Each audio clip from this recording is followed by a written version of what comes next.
guys, welcome to Queen Screeners. இன்னைக்கு நம்ம என்ன பார்க்க போறோம்னா வந்துட்டு எக் பிரியாணி இன்னைக்கு நம்ம மேலே போய் சமைக்க போகிறோம். எப்படியெல்லாம் சமைக்க போகிறோன்னு வாங்க நம்ம வீடியோக்குள்ளே போய் பார்க்கலாம்.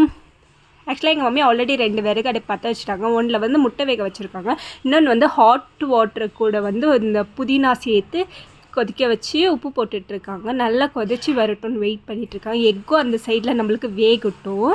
ஸோ மம்மி வந்து உப்பு போட்டு கிளறியெல்லாம் விட்டு வேறு லெவலாக பண்ணிகிட்ருக்காங்க. எக்கு வெந்துருக்கோம். வெந்த எக்கை அப்படியே எடுத்துகிட்டு போய் நம்ம அதை ஆற விட்டு முட்டை ஓடெல்லாம் பிரித்து எடுத்து வச்சுக்கலாம்.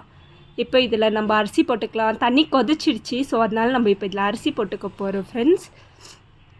ஏன்னா இது நம்ம ஆஃப் குக்கில் எடுக்க போகிறோம். எடுத்து தான் நம்ம தம் பண்ண போகிறோம்.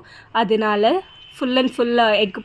இப்போ வந்து எக்கு வெந்துருச்சான்னு செக் பண்ணலாம். எக்கு நல்லா இதாகிடுச்சு. ஸோ எடுத்துகிட்டு நம்ம நார்மல் தண்ணியில் போய் டிப் பண்ணலாம். அதுக்கு முன்னாடி வந்து ஒரு பாத்திரத்தை வச்சு நம்ம எண்ணெய் ஊற்றிக்கிட்டு பட்டை, லவங்கு, ஏலக்காய், கிராம்பு அப்படியெல்லாம் போட்டுக்கலாம்.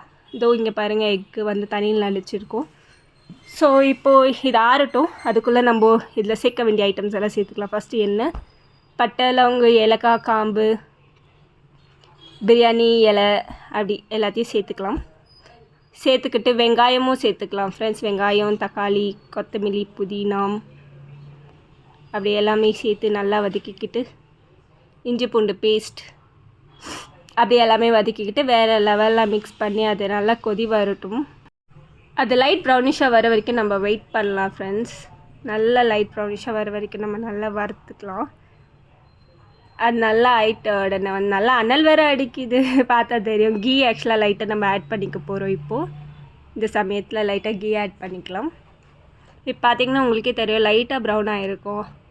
இந்த அடுப்புக்கிட்ட நிற்கிறதெல்லாம் நம்மளுக்கெல்லாம் ஒட்டே வராது. பார்த்தா அவ்வளோ வேக்காடு, ஸ்வெட்டிங்ஸ் அண்ட் ரொம்ப இதாக இருக்குது, முடியல. நல்லா அப்படியே ஃப்ரை ஆகிட்டுருக்கு. ஸ்மெல்லு வேறு கமகமன்னு வருது, வேறு லெவலாக இருக்குது. பார்த்தாலே வயலில் எச்சலாக வருது இப்போவே. ஸோ அப்படியே கருவேப்பிலை, மிளகா எல்லாம் போட்டாச்சு. மம்மி புதினா மறுபடியும் வேறு மம்மி சேர்த்துட்ருக்காங்க, வேறு லெவலாக. இப்போ நம்ம தக்காளி எல்லாம் போட்டு நல்லா ஸ்மாஷ் பண்ணிக்கலாம் ஃப்ரெண்ட்ஸ். அந்த சைடு ரைஸ் வேறு குழஞ்சிடக்கூடாதுன்னு எங்கள் அம்மாவுக்கு ஒரு பக்கத்தில் பயம். ரைஸ் குழஞ்சிட்டா எங்கள் பிரியாணி டேஸ்ட் வராமல் இருந்துருமோன்னு சொல்லிட்டு. இப்போது நம்ம பச்சை மிளகாத்தூள், அப்புறம் தனியாத்தூள், பிரியாணி மசாலா அந்த மாதிரி எல்லாம் ஆட் பண்ணிக்கலாம். கரம் மசாலான்றதெல்லாம் ஆட் பண்ணிக்கலாம். மறுபடியும் கல்லுப்பு போடுறாங்க, ஏன்னா உப்பு பத்தாம ஆகிடக்கூடாதுன்னு சொல்லிட்டு. இப்போ நல்லா எல்லாம் மிக்ஸ் பண்ணிக்கிட்டாங்க.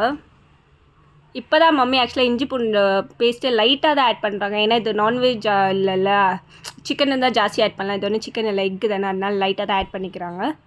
தேவையான அளவு, உங்களுக்கு எவ்வளோ உப்பு தேவையோ அவ்வளோ மட்டும் ஆட் பண்ணிக்கிட்டால் போதும். அளவுக்கு மீறியெல்லாம் நீங்கள் ஆட் பண்ண வேண்டாம். ஸோ இப்போ தக்காளி போட்டு தக்காளி நல்லா வதங்குற வரைக்கும் நம்ம வெயிட் பண்ணிக்கணும். தக்காளி நல்லா வதங்கிட்ட அப்புறம் முட்டை போட்டுக்கலாம். அதுவும் இல்லை, முட்டை வந்துருச்சு, வேறு லெவலு. இப்போ ரைஸ் நல்லா அந்த ஹாஃப் குக் ரைஸ் எடுத்து போட்டு நல்லா மிக்ஸ் பண்ணி தம்மில் போட்டுக்கலாம். நம்ம எக் பிரியாணி வந்து ரெடி ஆகிடுச்சு. வேறு லெவல் டேஸ்ட்டாக இருக்க போது நம்ம எக் பிரியாணி. இதே மாதிரி எங்கள் சேனல் பிடிச்சிருந்துச்சுன்னா லைக் பண்ணி, ஷேர் பண்ணி, மறக்காமல் பெல் பட்டன் கிளிக் பண்ணி, மறக்காமல் கமெண்ட் செக்ஷனில் வந்து கமெண்ட் பண்ணுங்கள். இதே மாதிரி டேஸ்ட்டாக ட்ரை பண்ணிவிட்டு பாய் ஃப்ரெண்ட்ஸ்.